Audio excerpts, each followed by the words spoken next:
my name is Adora Spitak, and today I'm going to be talking a little bit about the 6 traits of good writing sentence fluency. When you think about it, sentence fluency isn't a whole lot different than regular fluency.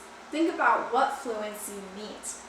I'm just starting to learn French, and in the case of languages, then fluency to me means being able to say bonjour, salut in an effortless way, which is certainly, unfortunately, not the case for me with all the words. So when you think about it, you might be fluent in another language. Maybe you're fluent in Spanish, maybe you're fluent in French, or maybe you're fluent in Chinese. But probably, I'm hoping, you're fluent in English.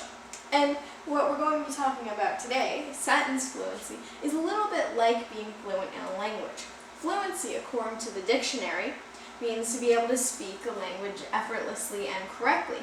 And with sentence fluency, it means that your words flow together. So fluent writing has variety. Sentences are a variety of lengths, sentences begin with a variety of words, and sentences are put together in a variety of ways. To draw this back to the language analogy, you have to think, would you consider someone fluent if they only spoke a very halting English? So for instance, hi, my name is Adora. My name is pretty cool.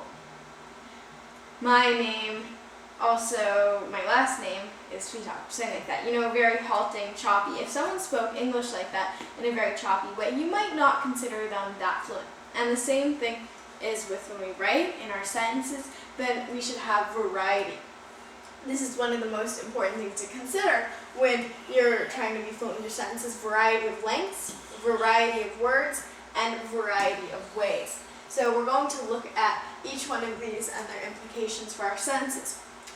When you're writing this fluent, your sentences flow together. You don't have that very halted, choppy endings. And when you use the same sentence structure, your writing sounds choppy and dull. You might wonder why this is such a big deal. I mean, after all, we've all made mistakes. We write in a hurry sometimes. We just don't have the time sometimes to look over. But it is important. And this is why. For example, here is an example of a paragraph. The man was tall. The man was thin. The man crept around the fountain. The fountain was golden. The badger menaced him. The man screamed. Tell me if that is something that is fluent. Tell me if that's something that you would like to read. Because when we're writing, we often write for an audience. We might write for our teachers, we might write for our family, we might write for our friends. And if you don't enjoy writing or reading this kind of thing, where the sentences end, it seems, after a couple of words, everything starts with the man was tall, the man was thin, the man crept around the fountain was golden. You see so much repetitiveness. In some cases, repetitiveness can be good, or repetition, for instance, in speeches, or when you're trying to emphasize a point. But in this case, do I really need to say the man was tall, the man 1, 2, 3 times, the fountain 2 times? Another thing I want you to take a look at is sentence structure. If you look at how these sentences are put together, then you'll probably notice that it's all very similar. The man was tall. The man was thin. So you see this adjective after. So you start with the man, the noun, was tall. The man was thin. The man does this. The fountain was this. So you see that same sentence structure repeating itself again and again and again. And it doesn't help it make it interesting to read.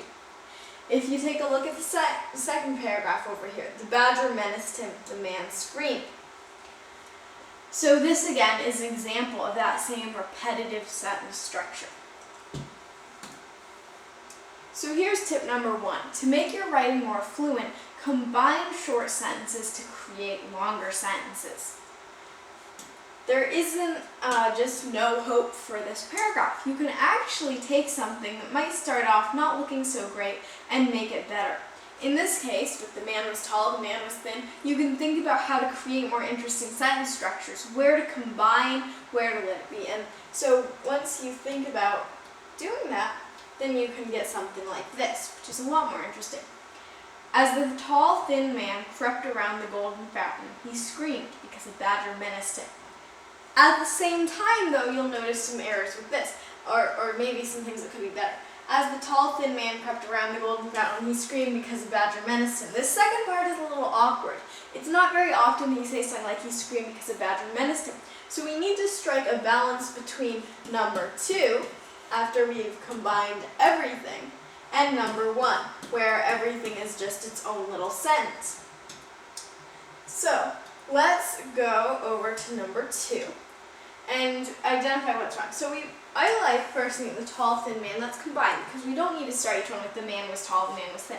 So that's a good point. But he screamed because a badger menaced him might be a little bit too put together. So we could probably come up with something like the tall, thin man crept around the golden fountain.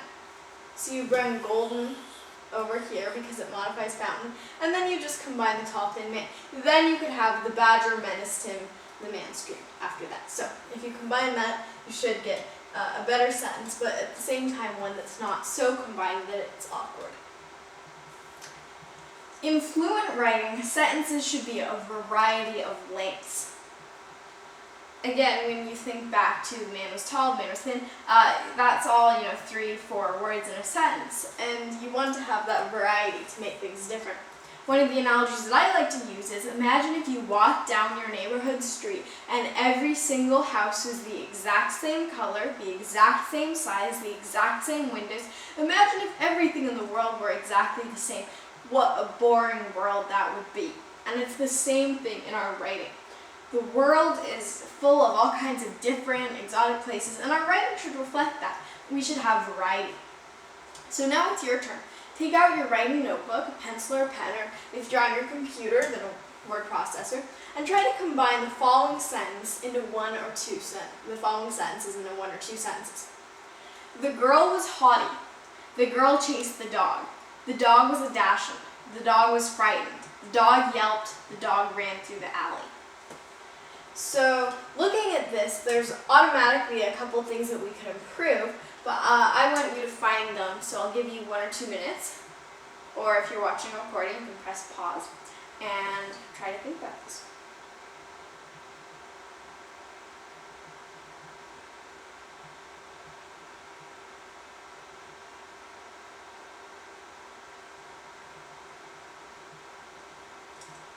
All right, and let's come back here. So the girl was haughty.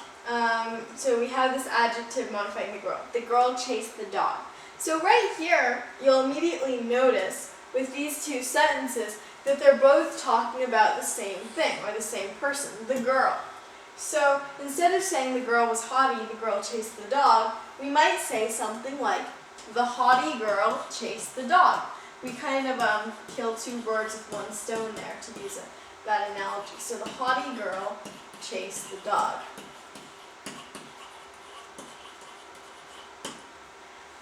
Let's move on. The dog was a dachshund. So we don't even need to say dog necessarily, we could just replace that with dachshund.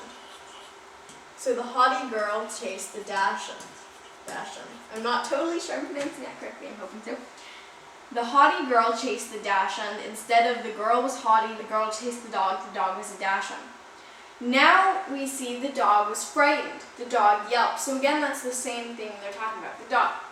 The haughty girl chased the frightened dachshund. So we can add the adjective there. The haughty girl chased the frightened dachshund, and we just easily remove all that part, or we make it more concise. We combine it. The dog yelped and ran through the alley. Maybe we could say something like that. So these 2 sentences, now that we have a nice long sentence here, they could be shorter if you like. So there are a bunch of ways you can combine it. That's one of my suggestions. And it's easy to see where you can improve. Anytime you have something like the girl was haughty, the girl chased the dog, the man was thin, the man was tall, where it's an adjective that's modifying the same noun over and over again, then all you have to do is put it in front. You could say something like the haughty girl, or something, if you add 2 of them, you could do it 2 adjectives in a row or something like that. So there are lots of creative solutions you could have to this otherwise very boring sentence structure. Let's practice. How can we make the following paragraph more fluent? The Countess smiled wickedly as she eyed the small Duke. The Duke edged away in fear. The room was silent. The only sound was the ticking of the clock. The Countess asked softly, "Can you tell me what has become of my prized giraffe?" The Duke squirmed uncomfortably because all eyes were on him. I like that part. So, the kind of interesting storyline here aside, we need to think about the structure, the mechanics of sentences. The Countess smiled wickedly as she eyed the small Duke. The Duke edged away in fear. The room was silent. The only sound was the ticking of the clock. The Countess asked softly, "Can you tell me what has become of my prized giraffe?" The Duke squirmed uncomfortably because all eyes were on him.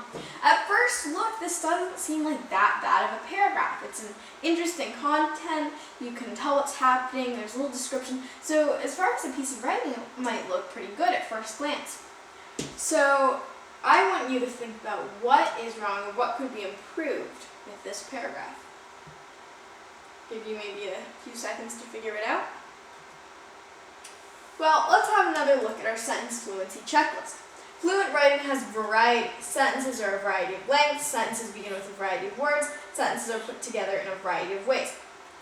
But wait a second. Let's take a more careful look at number 2. Sentences begin with a variety of words. And take a look at this. The Countess smiled wickedly. The Duke edged away. The room. The Countess. The Duke. It's the. 1, 2, 3, 4, 5 these. 5 these, I think, is a little too much because the is a pretty awesome word, but not if you use it in excess. So, how can we improve this? The Countess smiled wickedly as she eyed the small Duke. The Duke edged away in fear. The room was silent. The only sound was the ticking of the clock. The Countess asked softly, "Can you tell me what has become of my prized giraffe?" The Duke squirmed uncomfortably because all eyes were upon him. Let's take a look at this revised version that I wrote. Eyeing the small Duke, the Countess smiled wickedly. The little man edged away in fear. Save for the ticking of the clock, the room was silent. "Can you tell me what has become of my prized giraffe?" the Countess asked softly. All eyes were upon the Duke, who squirmed uncomfortably. You'll notice that we haven't completely rid the sentence of the, and that's okay. We still have one the that begins a sentence right here, but we've definitely made it more interesting. In this part, we start with the quote. So going back, the Countess asked softly. All we have to do is put the quote in the beginning. "Can you tell me what has become of my prized giraffe?" the Countess asked softly. Eyeing the small Duke. And this is a really interesting way to create variety as well as some interest in your sentence. Because when we speak, we usually just go for the easiest, whatever is easiest to say. And as a result, we don't often say things like eyeing the small Duke. We don't usually begin with the verb like that. And so it's kind of interesting to have something like that where we switch the order of the words around a little bit in the paragraph. So, to review the sentences that we've worked on and what we've been working on as far as variety, sentences are a variety of lengths. Sentences begin with a variety of words, and sentences are put together in a variety of ways. If you would like to find any more examples of sentences that you can work on, then you can feel free to check out the recording of this on Ustream and YouTube and practice on your own time. I hope that you really enjoyed this live stream and recording and enjoy being fluent with your sentences. Thanks.